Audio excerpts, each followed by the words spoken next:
Olá pessoal, sejam muito bem-vindos. Mais um super conteúdo aqui no nosso canal. Todos os dias trazendo para vocês o balanço aí dos fundos imobiliários, depois de um período aí bem movimentado, de queda de fundo de tijolo, as notícias sobre taxação dos fundos imobiliários, Selic andando de lado, governo mandando um projeto aí para sinalizando aí que vai fazer uma economia não esse ano, mas por próximo, ou seja, aquela conversa que não engana ninguém, certo? E nesse cenário, né, nós estamos hoje nessa terça-feira, da sexta-feira para cá saíram a notícia com relação a alguns fundos de papéis, né, que geralmente são os fundos que acabam pagando mais, e eu vou estar trazendo aqui alguns deles que vêm performando muito bem.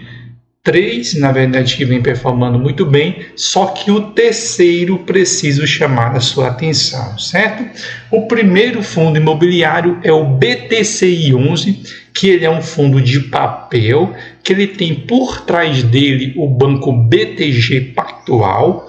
Atualmente ele está naquela cotazinha de R$ 9,92, ou seja, bem distante na sua cotação mínima, pagando um dividend yield de 11,55% e nos últimos 12 meses ele se valorizou 5,42%.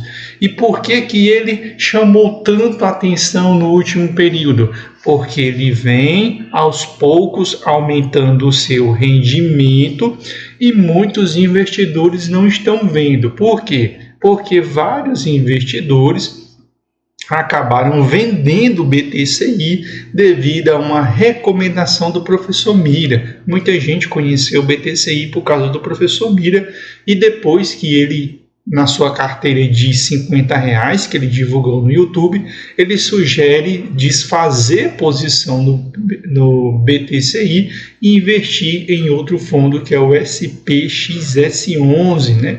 Que ele tem aí um valor patrimonial bem maior, mas segundo o professor Mira vai entregar um maior retorno. Então muita gente acabou vendendo as cotas, né? O que acabou derrubando de certo modo o fundo imobiliário, como nós podemos ver, ele acabou caindo depois dessa recomendação do professor Mira, e isso abriu a oportunidade para quem estava posicionado comprá-lo mais barato. E além de comprar mais barato, agora saiu a notícia de que o rendimento dele subiu um pouquinho, né? Como nós podemos observar aqui, ó. Era 0,093 e agora passou para 0,094. Você que está olhando este valor, essa pequena variação saindo de 93 para 94, você está dizendo, essa diferença aí não tem nenhuma diferença para mim, porque no final das contas eu vou estar recebendo 9 centavos. Mas não é bem assim, porque você deve se lembrar que o BTCI11 ele era um fundo de base 100, né? Aí o que aconteceu com ele? Ele sofreu um desmembramento, ou seja, um split das cotas, e você que tinha uma cota, além da sua cota, recebeu mais 9, né? Ou seja, passou a ter 10 cotas para cada uma cota que você tinha, né? Ela se transformou agora em 10. E isso faz com que o dividendo também seja dividido por 10. Então, se esse split de cota não tivesse sido feita, você estaria recebendo aí 94 centavos, né? Ou seja, estaria recebendo aí um excelente dividendo. Então, como nós podemos observar, pouco a pouco ele vem subindo. E esse valor ele é bem interessante, por quê? Porque a cota dele está na casa de R$ 9,92. Além disso, se nós olharmos lá para o fundo imobiliário, mesmo com essas movimentações, a rentabilidade do fundo, para quem comprou ele há um ano atrás, conseguiu uma rentabilidade de 33,2%, o que é muita coisa em um fundo imobiliário. bateu o IFIX, bateu o CDI e bateu intensamente no IPCA. O IPCA ficou lá embaixo, 5,6, né? Conseguiu bater o IFIX 12,6 e o CDI 14,2, ou seja, quem comprou BTCI teve um dos maiores retornos, o número de cotistas subiu muito, mas depois começou a andar de lado, porque muita gente reduziu a sua posição. E é uma carteira muito boa para um fundo de R$10, inclusive hoje existe até uma discussão de que ele seja uma das melhores alternativas quando comparado ao MXRF11.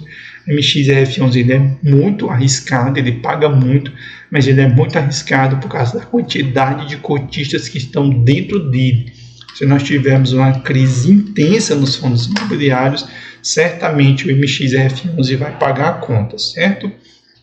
Do ponto de vista da carteira em si, 25% indexado ao CDI mais 2,9% e IPCA mais 7,3%. Por isso que eu não entendo como é que você deixa de comprar fundos imobiliários para comprar tesouro direto pagando IPCA e 6%, quando você pode comprar fundos imobiliários com IPCA mais 7,3%, isento de imposto de renda, enquanto os títulos indexados a IPCA, além de ser uma taxa menor, você ainda vai pagar entre 22% a 17% para o governo, dependendo do período em que você tirar, né?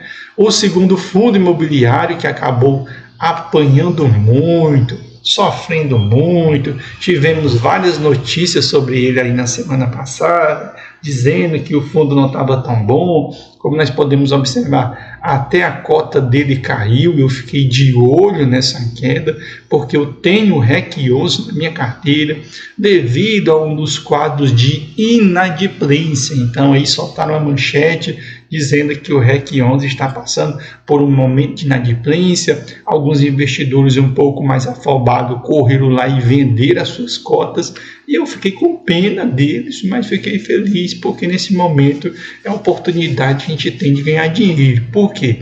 Primeira coisa, ele se aproximou da sua cotação mínima, né? R$ 84,77, próximo da cotação mínima, ou seja, baixar de 81 já dá para montar a posição. Bem distante da sua cotação máxima, que é R$ 92,68, dividend yield de 11,64, caindo 3,76 nos 12 meses, e só nesse mês 1,53 por causa dessa notícia da inadimplência, certo? Se nós descermos aqui embaixo, o dividendo dele, um baita dividendo, eu recebi esse dividendo de R$ 1,29, depois foi para 0,76, o que fez muita gente também vender quando o dividendo caiu, que eu não entendo essa loucura, porque as pessoas não sabem que ele é um fundo indexado majoritariamente ao IPCA, e o IPCA ele varia todos os dias. Aqueles fundos onde você tem um dividendo ali todo mês a mesma coisa, ou ele é um fundo de tijolo, ou ele é um fundo majoritariamente CDI, porque para a Selic ela poder ser alterada, tem que haver uma reunião do Banco Central e depois sair a nova taxa. Aqui é IPCA. Como é IPCA, ele acaba variando. Distribuiu 76 centavos, muita gente vendeu, imediatamente o dividendo subiu para 81 centavos. Por quê? Porque, infelizmente, os investidores não leem o relatório gerencial, certo? O REC11, ele é um dos fundos mais seguros que existem na Bolsa de Valores. Vamos lá. Olha a quantidade de CRI, só CRI, que ele tem na carteira. É a quantidade de CRI mais pulverizado. Só de CRI ele tem 182. 182 CRI. Para ter uma crise aqui, tem que ter uma mega inadimplência, ou seja, o país tem que ir para o buraco, porque é uma das carteiras de CRI mais pulverizada, semelhante ao do IRDM11. Eles são os dois fundos imobiliários que têm a carteira de CRI mais pulverizada. Mas por que o REC 11 sobrevive e o IRDM 11 ele cai desde fevereiro de 2021 que ele cai? Por quê? O IRDM 11, a mesma coisa que ele fez com o CRI, ele fez com a carteira dele de fundos imobiliários. Ele pulverizou a sua carteira de fundos imobiliários. E quando pulverizou, ele botou dentro da sua carteira fundos ruins, como TORD 11, como DEVA, como HCTR. Então ele vem pagando a conta até hoje e até hoje não conseguiu se recuperar. Já o REC 11 vacinado, o que é que ele fez? Só colocou 4 fundos imobiliários: SNCI 11, Valora CRI Infra, Porto Seguro e VRTM 11, e além disso ele tem um imóvel, que é o Morumbi Plaza, certo? Então ele é um dos fundos mais seguros e mais diversificado. Você ouviu inadimplência, você vendeu e você cometeu um baita erro por não ler o relatório gerencial, porque você estava em um fundo super seguro, ou seja, não era para você ter se desesperado diante de uma notícia de inadimplência que apavora os cotistas de fundos imobiliários, mas o REC 11 ele já é vacinado para isso. O próximo fundo imobiliário, né, que aí também bastante notícia na sexta-feira, bastante notícia no sábado, bastante notícia no domingo. Ele iniciou aí de sexta-feira para segunda, ele teve uma valorização de quase 11%, ou seja, estava no fundo do poço, que é o HCTR 11, ele estava aqui no fundo do poço. Mas saiu uma notícia e essa notícia turbinou o dividendo. No dividendo não, a cotação. A cotação subiu 11% dentro de um mês. E por que que isso aconteceu? Isso aconteceu simplesmente porque ele vinha distribuindo dividendo na casa de 30 centavos, né? 32 centavos, 38, 32, e isso já vinha há muito tempo, e neste mês ele vai distribuir 53 centavos, ou seja, quase o dobro do dividendo do mês passado. Então, o que é que muitos investidores fizeram? Pegaram o dinheirinho que eles tinham guardado e foram lá e compraram cotas do HCTR para receber este mega dividendo, ou seja, esse dividendo dobrado. Como vários cotistas começaram a comprar estas cotas para receber o dividendo, imediatamente ela subiu. Subiu quanto? Quase 11%. Só que compraram olhando para o dividendo e não leram o relatório gerencial. Quando nós vamos para o relatório gerencial, olha a notícia que nós temos. A carteira de CRI, que é responsável por esse dividendo, somente 18% estão em dia. De 75% estão em carência de juro, ou seja, não estão pagando juro. E 7% se encontram em inadimplência. Ou seja, você que foi na empolgação do dividendo, você pegou uma granada sem pino. Você que fez isso, entrou no HCTR olhando para o dividendo, olhando essa subida. Se eu fosse você, se você já não é um cotista antigo do HCTR, aproveite essa valorização de 11% que você teve.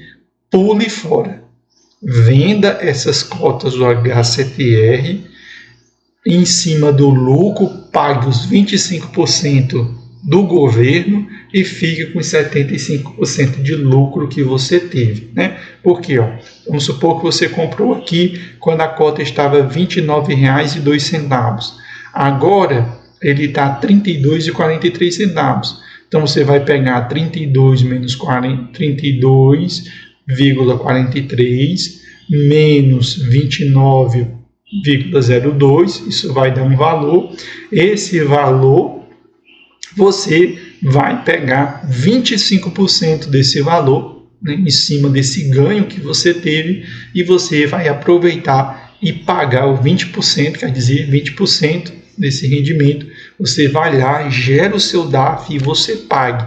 Não fique aqui. Por quê? Porque no próximo mês, quando o dividendo cair novamente, a queda vai ser intensa. Por quê? Porque aí ele despenca, todo mundo vende, porque no HCTR tem muito investidor com prejuízo que acabou ficando preso no HCTR, inclusive investidor gigante, certo? Então aproveite que você entrou no HCTR, que ele se valorizou, venda, corra e venda, porque no próximo mês o dividendo não virá extraordinário e ele vai despencar e você vai ficar com a granada sem pino na sua mão, porque tem muito investidor do HCTR esperando ele voltar para o patamar que ele foi um dia antes para descarregar, ou seja, vender, se livrar dele, certo?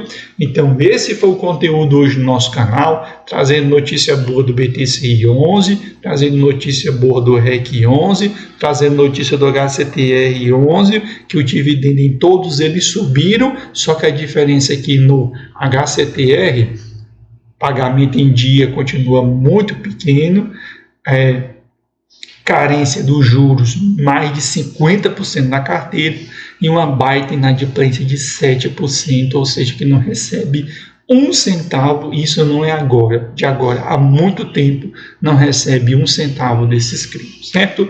Valeu, você que não é seguidor, segue o nosso canal, comenta, curte, deixa sua pergunta, deixa sua dúvida, que a gente vai estar aqui respondendo, certo? Valeu e até o próximo conteúdo aqui do canal.